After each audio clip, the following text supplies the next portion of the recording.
CDI-1 Investigation. Derived from a Latin word investigatus and investiger and investigatus, it means to trace or track. It derived from another Latin word, vestigium. It is literally means footprints. Investigation is also an act or process of careful inquiry and research. Criminal investigation. It is an art and science, deals with the identity and location of the offender, as well as providing evidence to prove his guilt in criminal proceedings.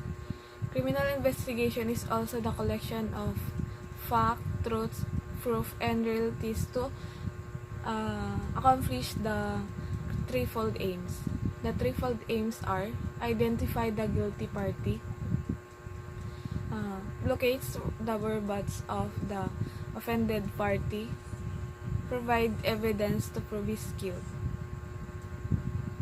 Criminal investigator.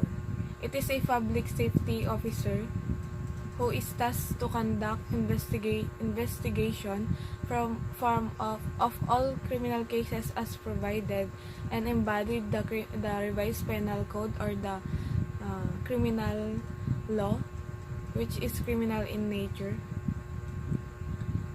Qualities of good investigator: perseverance and determination, intelligence, honest, understanding to the people and the environment, keen observer. The investigator must seek to establish the 6 cardinal points of the investigation, namely, it is what specific offense has been committed, who committed the offense, where the offense committed, when it was committed, and how the offense committed. Goals of crime investigation: determine the crime has been committed, legally obtain information and evidences to identify the persons responsible, arrest the suspect and recover the stolen property, and lastly, present the best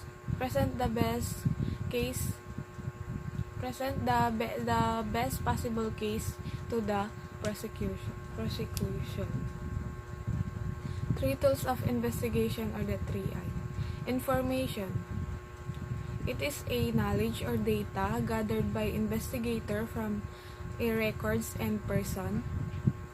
Interview and interrogation. It is an art of questioning, whether casual or skillful. Instrumentation. It is a scientific examination of the real evidence. Application of the instrument and the methods of physical sciences in detecting crime. Sources of information. Regular sources acquired from open sources, record, and files. Cultivated sources furnished by informant and informer. Grapevine sources coming from underworld characters such a criminal or a prisoner. Informer distinguished from informant. Informer. It is the one who furnishes information to the investigator. Mainly, the purpose is the rewards and remuneration. Informant. Provides information from the prober voluntarily and without any consideration. Types of informant: anonymously or the nameless informant. Provides information to the law enforcement while refusing to identify her or himself. Rival elimination informant.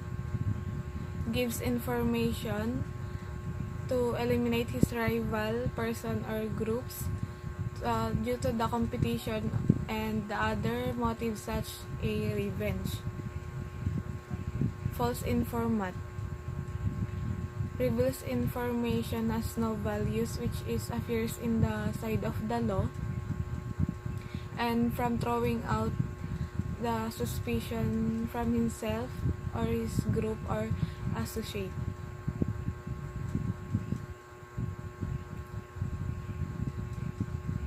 Mercenary informant sells information he or she could be one of the members of the syndicate.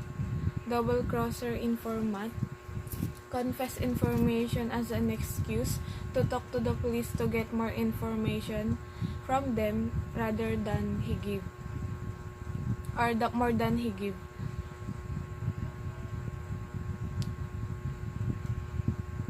And woman informant, she could be one of the associate of the syndicate. He uses the body charm and beauty to get more information. Incidental informant, individual who furnish information with no intention of repeating the service of furnishing information on counting basis. Motives of information: vanity, civic-mindedness, fear, repentance, avoidance of the punishment, competition, revenge, jealousy, and remuneration. Interview: it is a simple inquiry or a conversation type. Elicitate the information from willing victim and witnesses which is relevant to a certain crime, incident, event under investigation. Purpose or objectives of the interrogation: obtain valuable facts, eliminate the innocence, identify the guilty party, obtain confession.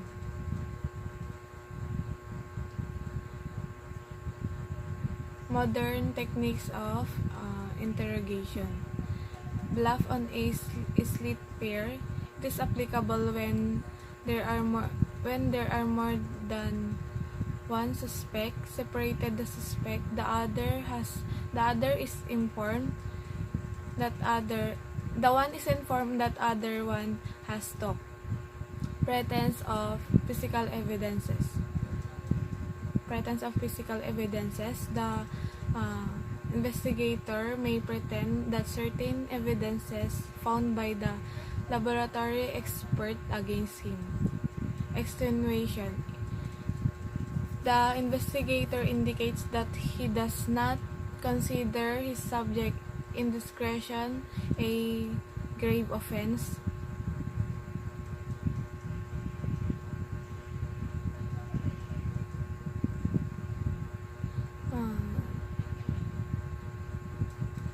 Attitudes of good interrogation.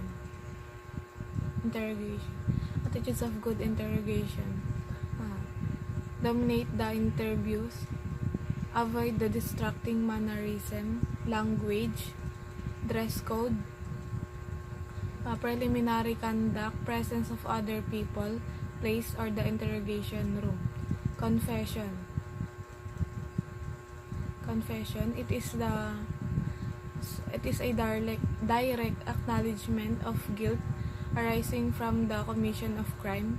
Admission: it is a self-incriminatory statement by the subject falling short of an acknowledgement guilt.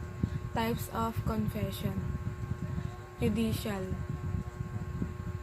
made by the suspects or the accused in a open court. Extrajudicial: this confession is unadmissible unless corroborated by corpus delicti. Surveillance: it is a clandestine observation of a person's place or vehicles for the purpose of obtaining information. Types of surveillance. General types of surveillance: tailing and shadowing, it is an act of following a person. Depends on the number of surveillance available. Depends on the number of surveillance available, volume of pedestrian traffic, and importance of concealing the surveillance. Casing and reconnaissance. And lastly is the undercover operation or the routine. Methods of shadowing. One-man shadow. It is very dangerous, and it should be avoided. If unavoidable, keep the subject in view at all times. Two-man shadow. Two-man shadow. It is they employed two agents to follow the subject. Combined foot and auto surveillance. Employed surveillance. Applied surveillance in foot, and the agents is in automobile. Specific type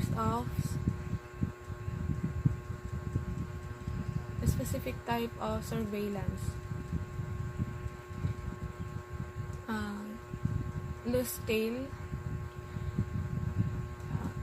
employed from the general impression of the subject habits and associate is necessary. Close tail. It is extra precaution taken against losing the subject employed where the constant surveillance is necessary.